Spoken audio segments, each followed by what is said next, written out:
Hello everyone, my name is Karan Mehta and I'm in third year Electronics Department of DJ Sanghvi College of Engineering. Today's subject of practical is design with linear integrated circuit. The name of the experiment is design of Schmidt trigger and its application using OPAM OP07. The professor in charge for our practical is Mayur Parulekar sir. Now let's see what is a Schmidt trigger and why it is needed. So OPAM in an open loop comparator mode has no feedback present. So it has a very large value of gain present. So even a small amount of noise voltage will trigger the comparator. So if the comparator is being used as a zero crossing detector, then such false triggering can cause a lot of problem. It may also give wrong indication of zero crossing due to the crossing of noise voltage rather than the actual voltage. So here in the waveform, as you can see, here the input is triangular wave, but the input is never perfect. There is always some noise present in the input, as you can see here. So for example, if the noise of input voltage crosses the zero, the output at the comparator will change its state. So to overcome this disadvantage, we use a special circuit called a Schmidt trigger. So this is the schematic of Schmidt trigger. In this, we gave a threshold voltage at non-inverting and input at inverting terminal. So here, the value of threshold voltage depends upon the value of resistor R1 and R2. Now, let's consider a case where output voltage is equals to plus Vset.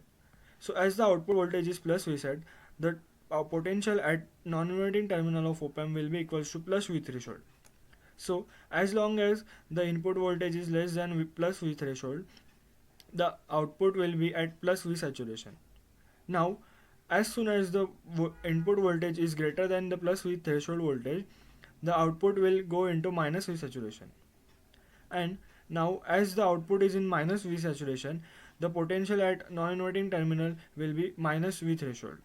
So now the reference voltage is at below line, that is this minus V threshold line. So as long as the input voltage is greater than minus V threshold, the op-amp will be still in minus saturation voltage. So as soon as the input voltage crosses the minus threshold voltage, the op-amp again changes its state to plus Vset. So a small amount of noise will not affect the change in state of the output voltage. So if we take the value of R1 as 10 kilo ohms and R2 as 1 kilo ohm, we get the value of threshold voltage as 1.27 volts. So this is the schematic of Schmidt trigger. Now let's see the same circuit in LT-Spice window. So here is the schematic of Schmidt trigger. Now let's run and see the output.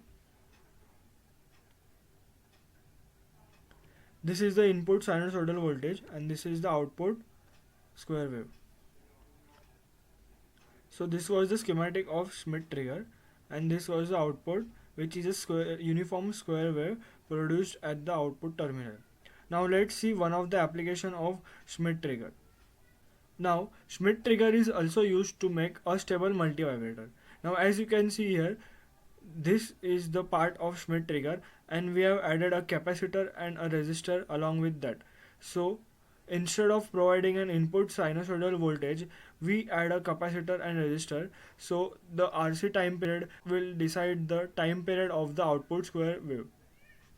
So as you can see here, when the capacitor is charged to V reference, which is a threshold voltage at non-inverting terminal, so as the capacitor charges to Vref, the output will be at plus V saturation. And once it reaches the value of plus V reference, the input at inverting terminal is greater than that of reference. Therefore, the output will immediately swap to minus V saturation voltage. So as the output is at minus V saturation, the input given to non-inverting terminal will also be a minus Vref, and as here minus V saturation is available, the capacitor will now tend to charge toward minus V saturation slowly. So it will slowly charge to minus V saturation, and the charging time will be decided by the component R and this C. Now once the capacitor reaches the value of minus Vref, the input at non-inverting terminal is greater than that of inverting terminal. Therefore again the output will switch its voltage to plus V saturation, and now as the voltage is at plus V saturation, the capacitor will again tends to charge toward the positive Vref of voltage. This will keep generating the square wave at the output terminal of the stable multivibrator. So now let's calculate the value of component R and C for the frequency of 1 kHz at the output terminal. So the time period for the output pulse is given by 2RC log to the base E 1 plus beta upon 1 minus beta, where the value of beta is equals to R2 upon R1 plus R2. Considering the value of R1 and R2 equal, we get beta as 0.5, and if we take value of C as 91 nanofarad, we get the value of R as 5 kilo ohm. So this is the schematic of a stable multivibrator. Now let's create the same schematic in LT-Spice window. So as you can see, I have already created the circuit of a stable multivibrator. Here are the values of R1 and R2 which are equal. This is the R and this is the capacitor C. So now let's run and check the output. So this is the output square waveform produced, and this is the charging voltage across the capacitor, and this is the discharging voltage across the capacitor. Now let's check the frequency of output voltage. So now as you can see here, the value of frequency is approximately equals to 1 kHz. So hence our design was correct, and the square waveform of 1 kHz frequency is produced at the output terminal. Now further, the output of this unstable multivibrator can be used to generate a ramp wave or a sawtooth wave. So now let's see how to generate a ramp wave and a sawtooth wave. So I've already created the circuit for generation of ramp waveform. As you can see, at this part of the circuit we are using an unstable oscillator. Then further the output of unstable multivibrator is passed through Zener diodes. These Zener diodes are used so that the output of unstable multivibrator is clamped to a certain voltage. If the values of these Zener diodes are equal, the positive peak and the negative peak of the output voltage are equals, and if these values of diodes are not equal, then the values of positive and negative peak are also not equal. Then further, this output is passed to a differentiator to produce a ramp output. Now let's run the schematic and check the output. Now as you can see, this is the output of a stable multivibrator, and the value of output is less than V saturation voltage. This is because we have added a Zener diode, and this is the ramp voltage produced at the output terminal. So this was the circuit for generation of ramp wave. Now let's see the circuit for generation of sawtooth wave. So this is the circuit for generation of sawtooth wave. As you can see, we are using a potentiometer here.